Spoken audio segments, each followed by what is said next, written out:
It has a long tail. You know, it started years ago when Ann Richards was governor of Texas, and Texas was blue. The Speaker of the House was Pete Laney, a cotton farmer from the Panhandle who was a Democrat. The head of the Senate was Bob Bullock, the lieutenant governor, also a Democrat. And that's the milieu in which I wrote a movie script about Texas politics, but it never got made. And so we had a reading of the script, and then the director came over to my house and said, "You should try this as a play." And then the next words out of his mouth were, "We've already rented the theater." The presumption in that was pretty impressive. I said, "Well, when are we putting it on?" 4 months. So I wrote it as a play, we cast it, rehearsed it, and then we had 2 productions.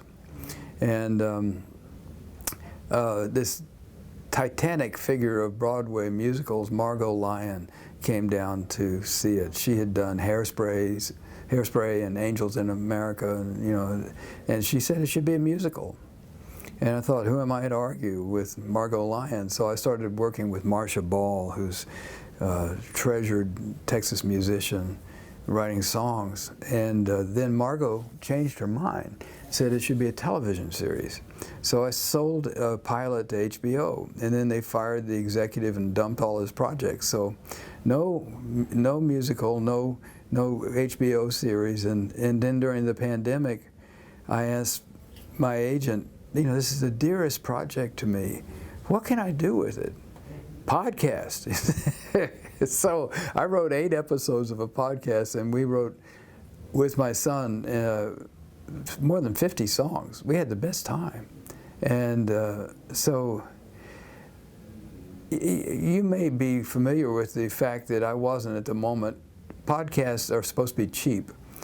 Just 2 people in front of a microphone, and we had a cast of like 15 and a full band, and it was like we built a ship in the basement, and now we can't get it up the steps. And then it finally occurred to me, I do write books. So it took a long way to get around to making it into a novel, but all those iterations deepened it in various ways. If you're writing it as a movie, you have to have big scenes, and as a play, the dialogue has to sparkle. And so I had done it so many different ways that when I sat down to write the novel, it came off pretty easily.